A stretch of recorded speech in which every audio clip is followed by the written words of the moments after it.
Hello, this is Eli Shaubi.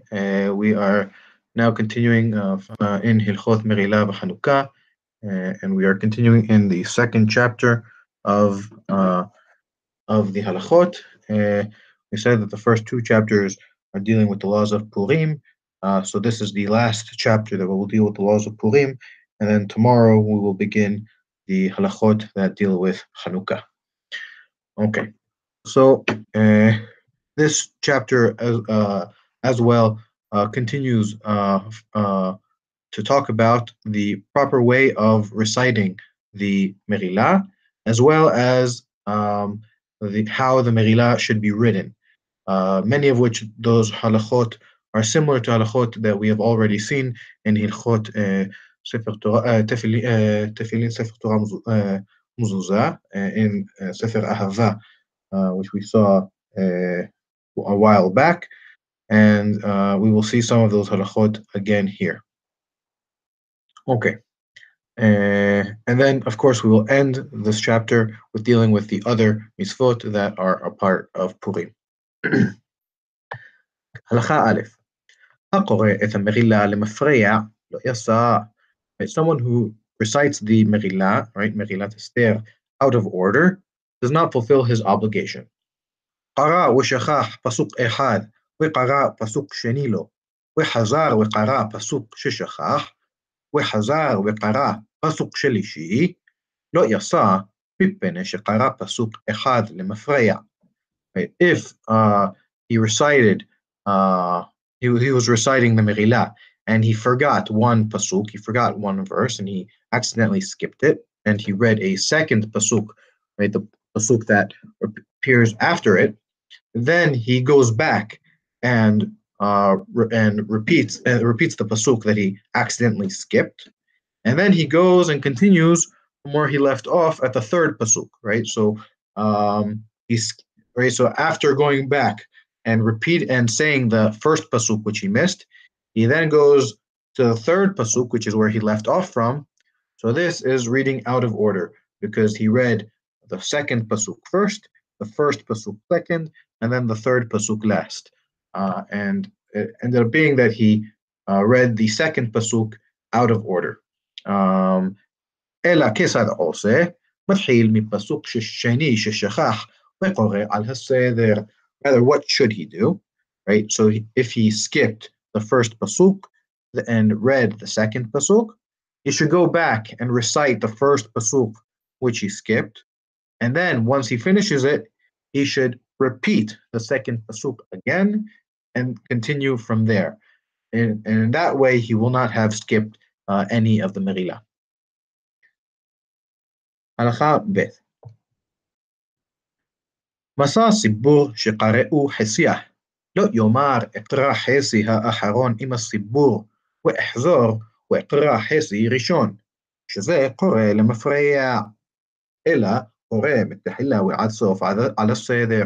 If he found a congregation, right, a group of people who were reading, who had already read half of the Meghillah, right, you came in the middle, and they had already finished the first half of the Meghillah, he should not say that he'll recite the second half with this congregation, and then when they finish, he will go back and recite the first half on his own, because this is reciting out of order.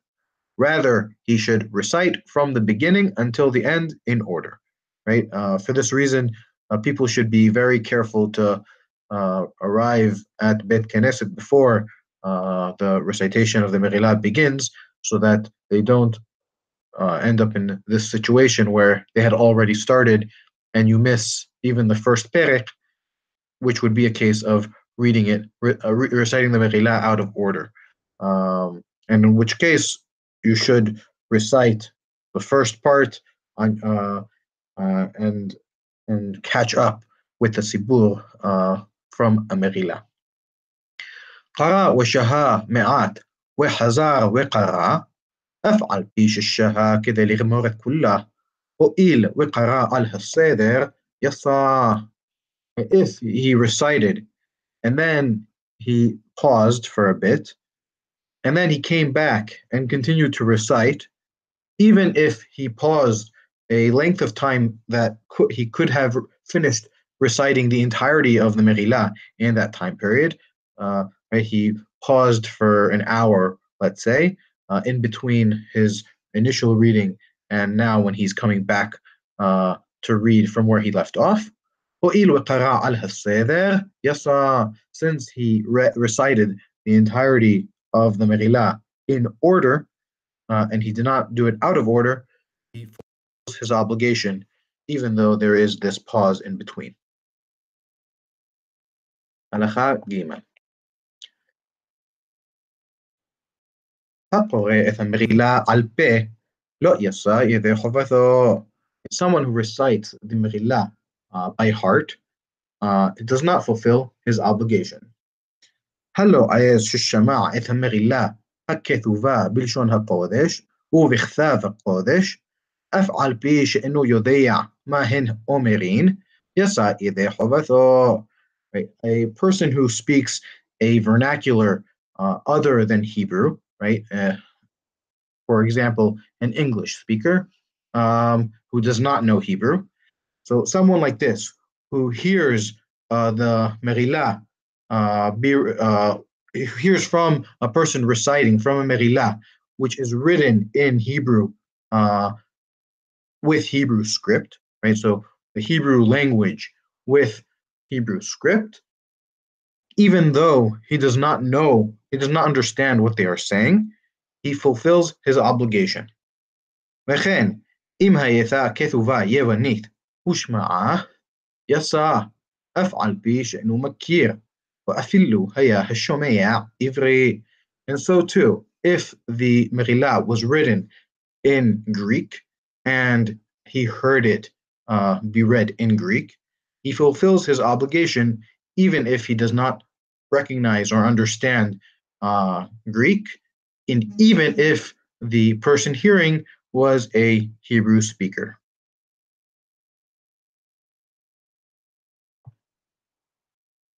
הלכה ד' הייתה כתובה תרגום או בלשון אחרת מלשונות הגויים, לא יישא ידי חובתו בקריאתה, אלא המכיר אותה לשון בלבד.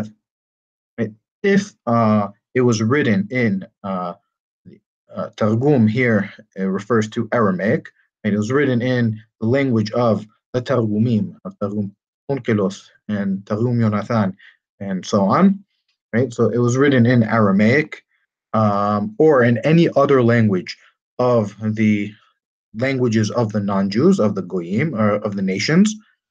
He does not fulfill his obligation in its recitation unless he understands that same language. And so if he is an Aramaic speaker and hears the Meghilla be read in Aramaic, then he fulfills his obligation.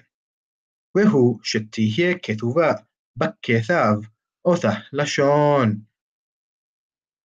And this, so here, this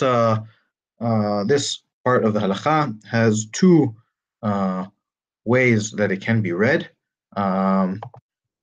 Specifically, this word bichtav.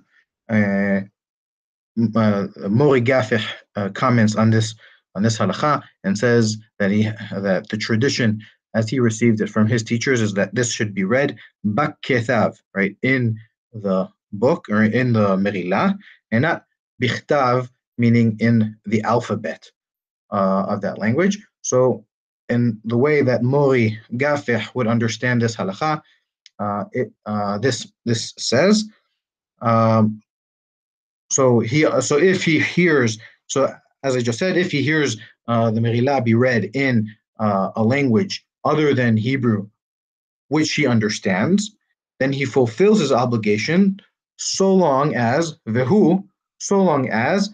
it is written in the book in that same language, meaning that the Meghilla is written in that same language that he understands.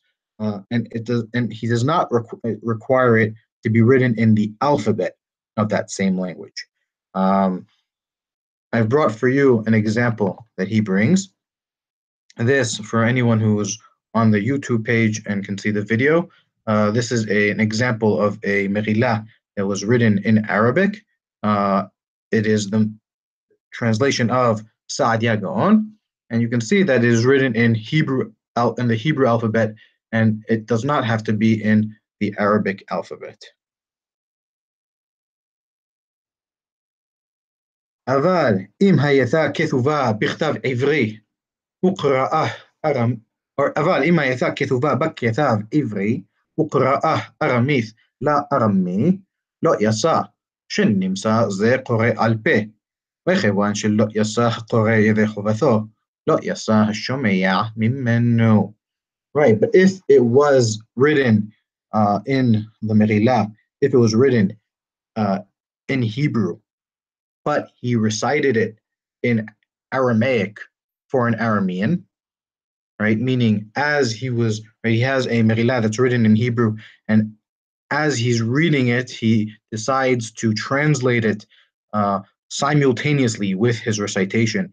He decides to translate it into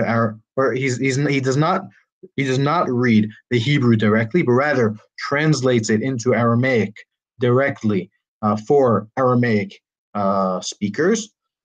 Those Aramaic speakers do not fulfill their obligation because this ends up being someone who is reciting it by heart.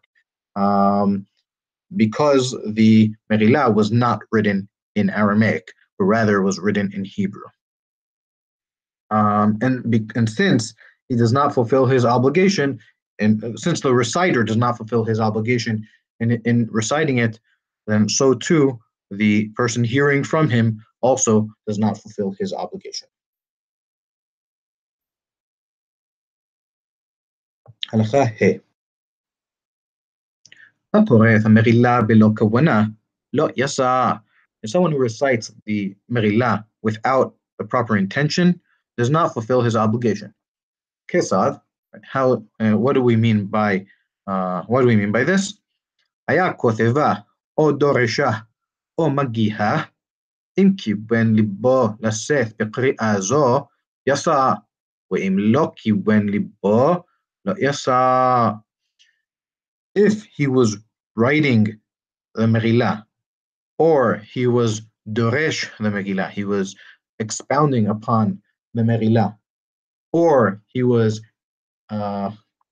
correcting or checking for mistakes in the Meghilla, if he intended to fulfill his obligation in this recitation, then he fulfills his obligation, right? Meaning, so in each of these three cases, right, he is reciting the Meghilla as he is doing these things, right? So he is writing. We will see in a bit what this writing is actually referring to. But as he's writing a Meghilla, he's also reciting it out loud, and therefore ends up reciting the entirety of the Meghilla, or he is teaching the Meghilla, so he is reciting it, and then as he recites it, he explains and then recites, right? So in this way, he also recites the entirety of it from a Meghilla, or he is checking to see that there are no errors in the Meghilla, right? So he's going over it one by one, each pasuk by pasuk, and reciting it out loud and checking to see that there are no errors that fell into the script. And if he did not have, right, so if he did not have intention to fulfill his obligation, then he does not fulfill his obligation. הרע והוא מתנמנם, הואיל ולא נרדם בשינה, יסע. And so if he was reciting while he was drowsy, right, he was going in and out of, right, he wasn't falling asleep, but he was going in and out of kind of half falling asleep, right? He was drowsy while he was reciting it. Since he did not fall asleep and actually lose consciousness, right? So he fulfills his obligation because he can have the proper kavanah as he did not fall asleep. הלכה ו' במה דברים אמורים שהמכוון ליבו בכתיבתה יסע, ושמתכוון לשאת בקריאה שקרא בספר שמעתיק ממנו בשעה שהוא כותב. Right? In what case are we referring to that a person who has intention in while writing it fulfills his obligation? Right? There is a problem here because we saw that a person who recites the Meghilla needs to do so from a Meghilla that is already written. So that means while he is writing it, he is not reciting it from a whole Meghilla. So in what case are we referring to that he does fulfill his obligation while writing it? This is referring to a case where he intends to fulfill his obligation in reciting from the book that he is copying from it, right? So he has two Meghillot, one that is complete and one that he is currently writing. The one that is complete is the one that he is reciting from, and he intends to fulfill his obligation from that recitation. And while he does that, he writes in his new Meghilla, which he is now composing. And this is the case where he fulfills his obligation. אבל אם נתכוון לשאת בקריאה זו שכותב, לא יסע שאינו יוצא ידי חובתו אלא בקריאתה מספר וכולה כתובה בו בשעת קריאה. Right? But if he intended to fulfill his obligation in the recitation of this one which he is currently writing, he does not fulfill his obligation. As you cannot fulfill your obligation from a recitation from a book, because you can only fulfill your obligation from a recitation from a book that is already entirely written at the time of the recitation. الخازين הקורא את המגילה וטעה בקריאתה וקרא קריאה משובשת יסע כפי שאין מדקדקין בקריאתה. If a person was reciting the Meghilla and he errs in its recitation, so he ended up reciting a faulty recitation, right? He misread a certain word. He still fulfills his obligation because we are not precise. We do not demand precision in its recitation. עומד או יושב, יסע ואפילו בסיפור, אבל לא יקרא בסיפור יושב לך תחילה, מפני כבוד סיפור. If he recited it standing, whether you recite it standing or recite it sitting, you fulfill your obligation even in a congregation. But a person should not recite it in a congregation while sitting. Ideally, right? Ideally, he shouldn't do this because of the honor of the congregation. It is more honorable for him to be standing. قرأوها שניים אפילו עשרה כאחד יעשאו הקוראים והשומעים מן הקוראים וקורא אותה גדול עם הקטן ואפילו בסיפור. If two people recited it, or even 10 people recited it simultaneously in unison, right? Everyone was reciting it together at the same time. At the same time, the people reciting it fulfill their obligation, and the people who hear from the multiple reciters also fulfill their obligation. And an adult is allowed to recite it with a child and even in a congregation, right? Where you could have thought because the qatan, the child, is not obligated in the recitation of the Meghilla, and therefore the person hearing from the qatan does not fulfill his obligation, that there may have been a problem for the qatan and an adult to be reading them together. So we do not say that that's a problem. We say that that is fine, and the person hearing fulfills his obligation by hearing the adult recite it even though the child is reciting it with him.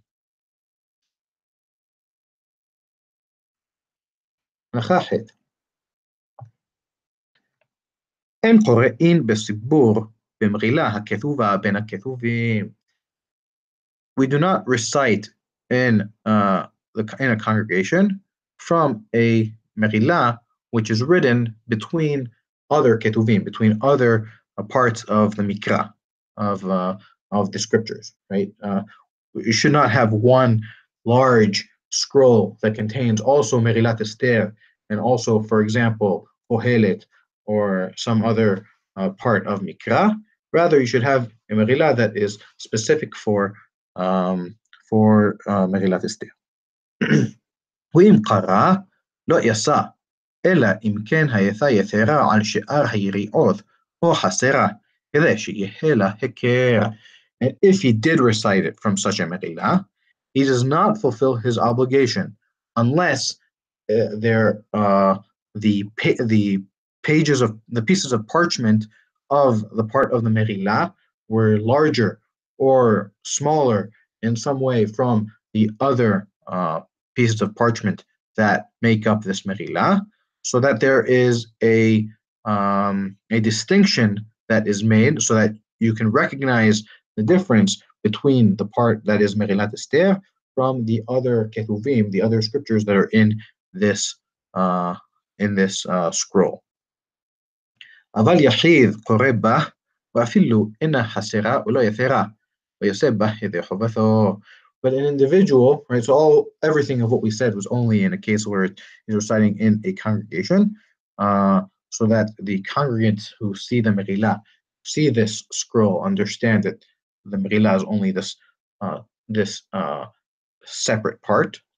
But if it is an individual who is reciting with this Meghillah, then even if it does not have this distinction of smaller or larger pieces of the parchment, he fulfills his obligation.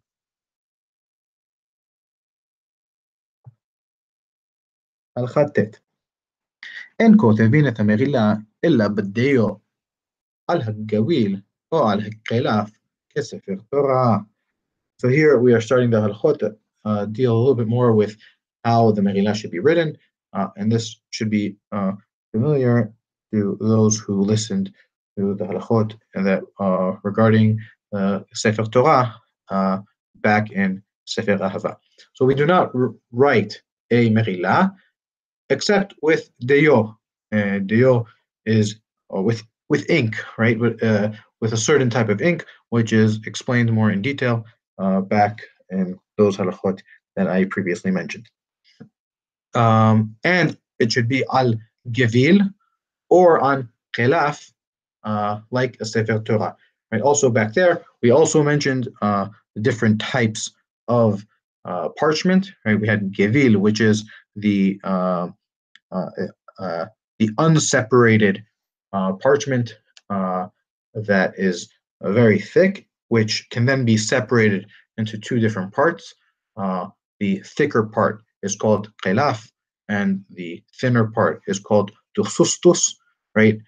A Sefer Torah should ideally be written on gevil, but if it's written on kelaf, it is also a valid Sefer Torah. Likewise, a Meghillah should be written on gevil or on kelaf, but it should not be written on dursustus, which is preserved for mezuzot. ואם כתבה במי עפסה וקלקנטוס, if he wrote it with me'afsa, which is iron gall ink, right? Is the gall is or gall nuts are what are used also for tanning the parchment to make it valid for use in writing a Sefer Torah or any other of the things that need to be written on gevil or klaf or dursustus, right? So gallnuts are what are used to do the tanning process to make it valid, but they are also used in the process of making ink. and they are part of the process of making dio, which includes gallnuts, but also includes some other things like honey and some other things that you can read back there. Right? If he does not use the regular ink, which he says in the beginning of dio, but rather only uses this gall ink and qalqantos, which is a certain type of salt, of iron sulfate, which is also used in this process. And it, together with the gall ink, form another type of black ink. Um, so if you use these, then it is valid. The Meghilla is valid. The difference, as we saw back there, between Deo and these is that Deo uh, can be erased, whereas these two cannot be erased. كتب بشعار من سبعونين Resula, if he wrote it, right, he wrote the Meghilla with any other types of dyes or inks, makes it invalid. وصريخة سرتوت كالترى أسمه وإنها عرش الله صريخ أبذال اسمه. And it requires that the parchment of the Meghilla needs to have lines be made into the parchment from which you write the letters hanging from them to make them straight lines, to make them more easily read. Right? The Meghilla must have this sirtut as well, just like the Torah. And unlike the tefillin, which do not require this as they are closed and they are not meant to be read. But Meghilla is meant to be read just like a Torah. And its um,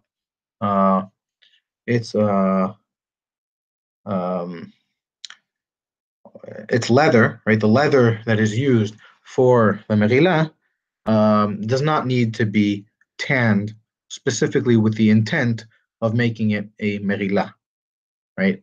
It can be just a leather that was tanned and was meant to be used either for a Sefer Torah or for some other purpose, and then it can be used for the Meghilla as well. הייתה כתובה על הנייר או על אור שאינו מעובד, או שכתבה גוי או מין, עשו לה, if it was written on paper or on leather that was not properly tanned, or that it was written by a non-Jew or by a mean, by by a specific type of heretic, which was also defined by Rabbeinu in Ilchot Teshuvah, back in Sefer De'oth. This Meghilla is invalid and cannot be used for recitation on Purim. לחיות. היו בה אותיות מטושטשות או מקורעות, אם רישומן ניכר, אפילו היו רובה כשרה, ואם אין רישומן ניכר, אם היה רובה שלם כשרה, ואם לאו פסולה. If the Meghilla had letters that were kind of smudged or ripped, if their script is recognizable, even if they were the majority of the Meghilla, right? The majority of the Meghilla was made up of this smudged or ripped script. This Meghilla is valid because they are still recognizable and they can be read. But if their script is not recognizable, then if the majority of the Meghilla was whole, was not ripped or not smudged, then it is valid. But if not, if the majority was ripped or smudged, then it is invalid since the majority of the Meghilla is not recognizable to be read. השמיט בה הסופר אותיות או פסוקים, וקראן הקורא על פה, יסע. If the scribe skipped certain letters or certain verses from the Meghilla, and the person reciting read those specific parts by heart, right, the specific parts that were skipped, he fulfills his obligation, as the majority of the Meghilla is not like that. הלכה י"א. המגילה צריכה תפירה עד שיהיו כל אורותיה מגילה אחת. The Meghilla needs to be sewn together so that all of its pieces of parchment will make up one scroll. They should not be independent leaves of parchment, which a person picks up and reads one by one. وإنها نثبرت إلا بغيدين كسفر تورا. Right? And they should only be sewn together using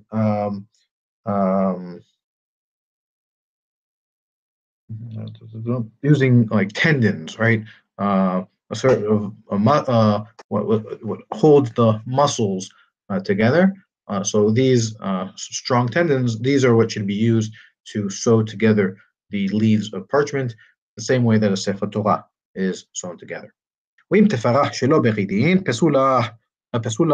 If he sews it together not using these gidin, but rather with anything else, then it is invalid.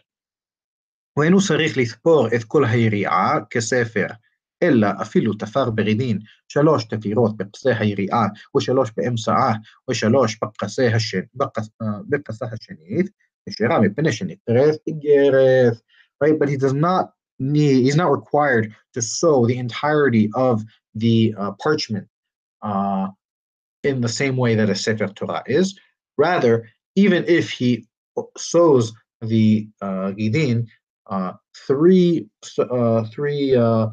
sewings on one edge, right on the top right, the top edge, and 3 in the middle and 3 on the bottom, and this way he connects each piece of parchment just by having the top, middle, and bottom sewn.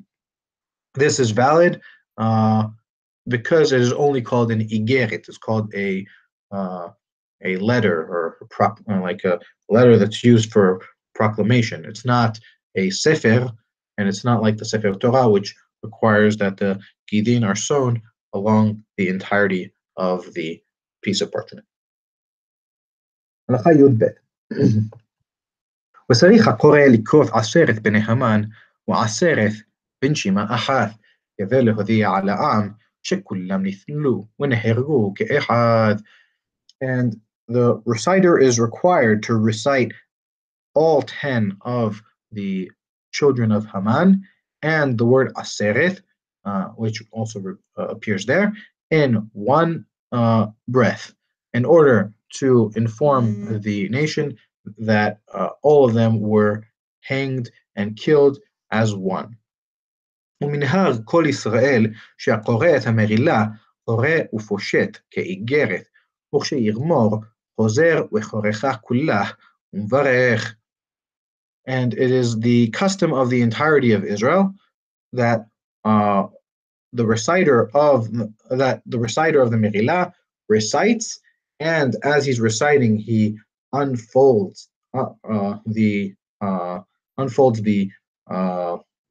Meghilla like an igeret, and then when he finishes his recitation, he comes and collects the entire Meghilla and rolls it back together, and then he blesses the blessing that we mentioned in the beginning, that you bless after finishing the recitation in places that had the custom to do so.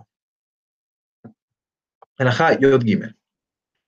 שני הימים האלו שהן 14 ו15. Okay, here we are now beginning the different mitzvot that are connected, the other laws that are connected with Purim that are not specifically tied to the Meghilla. שני הימים האלו שהן 14 ו15 אסורים בספד ותענית לכל אדם בכל מקום, בין לבני כרכין שהן עושים 15 בלבד, בין לבני עיירות שהן עושים 14 בלבד.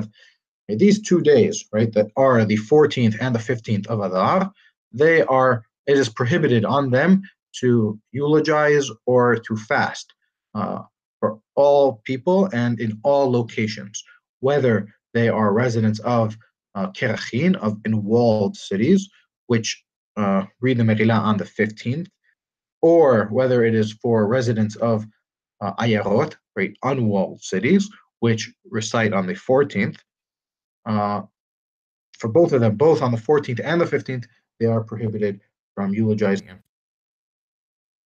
ושני הימים אסורים בספד ותענית באדר הראשון כאדר השני.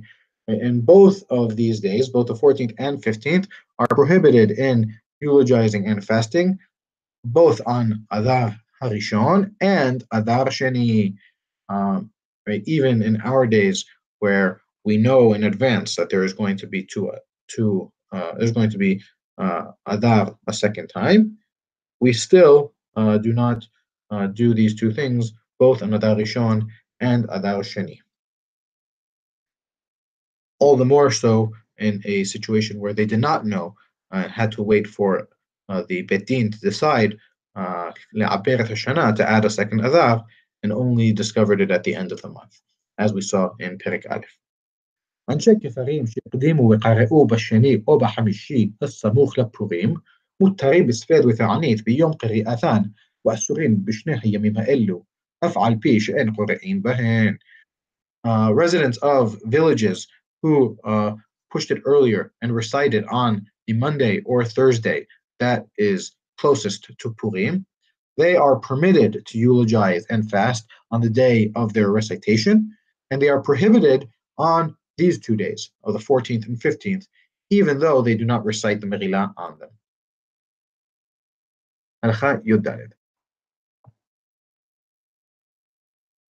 מצוות יום 14 לבני כפרים ועיירות, ויום 15 לבני כרכים, להיות ימי משתה ושמחה, ומשלוח מנות לרעים, ומתנות לאביונים. It is the mitzvah, the mitzvah of the day, or the obligation of the day of the 14th for residents of villages and cities which are unwalled, and it is the obligation on the 15th, the mitzvah of the 15th for the residents of Kerachim, of in-walled cities, to make that day a day of feast and joy, and giving meals to their friends and gifts to the poor. ומותר בעשיית מלאכה, ואף על פי כן אין ראוי לעשות בו מלאכה. And it is permitted to do melacha, to do work on these days, work as is defined by in Hilchot Shabbat.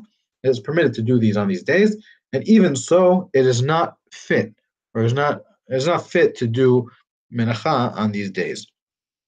אמרו חכמים, כל העושה מלאכה ביום פורים אינו רואה סימן ברכה.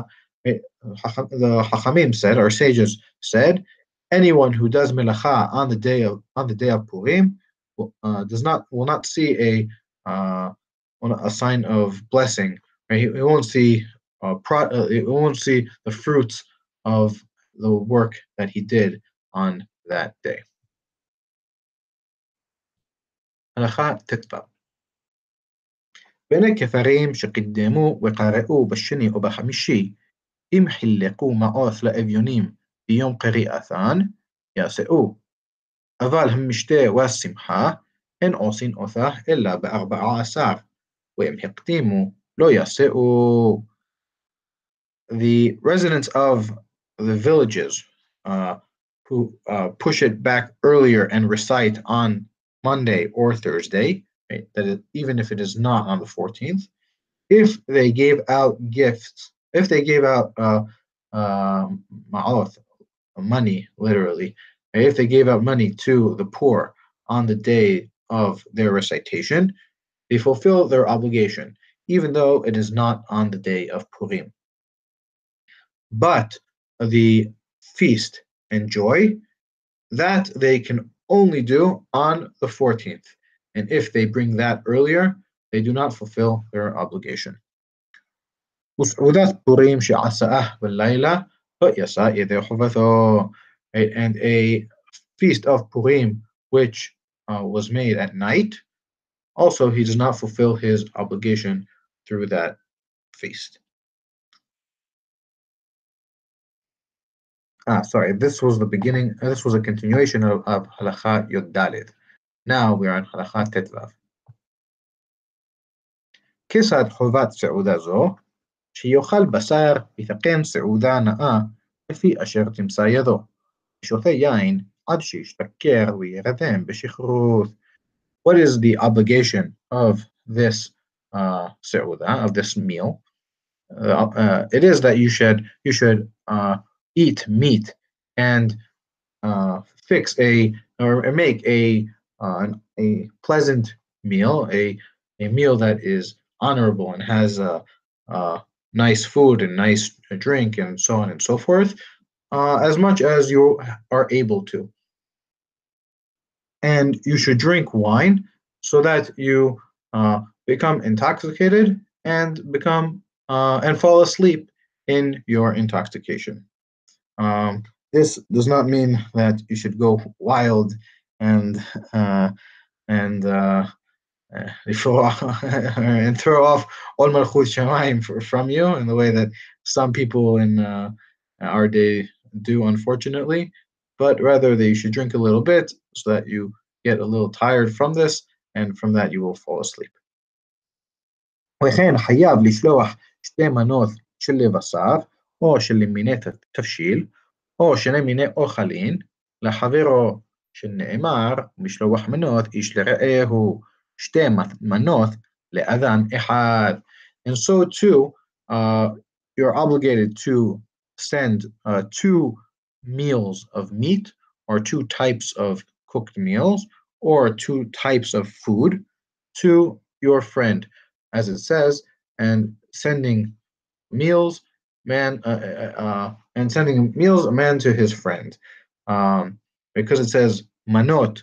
So we see which is in plural. So you see here, it means at least shte manot, right? 2 meals. It says ish le're'ehu, right? To one friend. So 2 meals to one person. So from here we understand that the mitzvah is to give, the obligation is only to give this to one person, and you must give to that one person at least 2 meals or 2 types of food, etc. וכל המרבה לשלוח לרעים משובח. Anyone who goes beyond and gives to his friends more than just 2 meals or just to one person, right, but gives more, this is praiseworthy. ואם אין לו, and if he does not have what to give, מחליף עם חברו, זה שולח לזה סעודתו, וזה שולח לזה סעודתו, כדי לקיים ומשלוח מנות איש לרעהו. And so if he doesn't have to give to others, so then he should find one of his friends and take his sa'udah, his feast that he needs to have for Purim, and he should give his feast to his friend, and his friend should give his feast to that person, and that way each of them gives each other their feasts, and they fulfill their obligation of giving mishloach manot, as well as their obligation in having a seudah. הלכת ט"ז וחייב לחלק לעניים ביום הפורים אין פחות משני עניים. And it is obligatory to give out to the poor on the day of Purim, not less than 2 poor people, right? At least 2 people. נותן לכל אחד מתנה אחת, או מעוף, או מיני תבשיל, או מיני אוכלין, שנאמר, מתנות לאביונים, שתי מתנות לשני עניים. And he gives to each of them 1 gift, or money, or types of food, or types of cooked food, or types of food in general. As it says, matanot la'evyonim, 2 gifts to 2 poor people.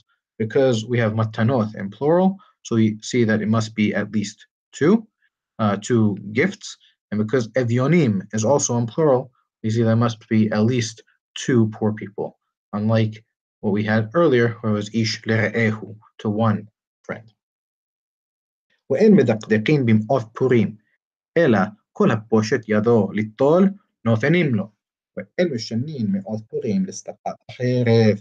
We're not precise about giving money on Purim.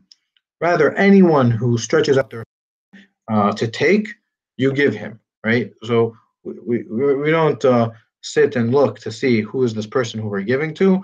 Is he really a poor person or is he not? Or is he using this money for a good reason or for not? Right? In the way that we might be suspicious at other times, you should not do this on Purim. Rather, anyone who asks, you should give them without second thought. And we do not switch the money of Purim with any other tzedakah that we give any other time of year. הנחה י"ז מוטב לאדם להרבות במתנות אביונים מלהרבות בסעודתו ובשלוח לרעיו, שאין שם שמחה גדולה ומפוארה, אלא לשמח לב עניים ויתומים ואלמנות וגרים, שמשמח לב האומללים האלו מתדמה בשכינה, שנאמר להחיות רוח שפלים ולהחיות לב נתקעים. It is preferable for a man to give more gifts to the poor than to. It's better to give more of those than it is to give more in your feast or in giving to your friends, because there is no greater happiness or there's no greater joy or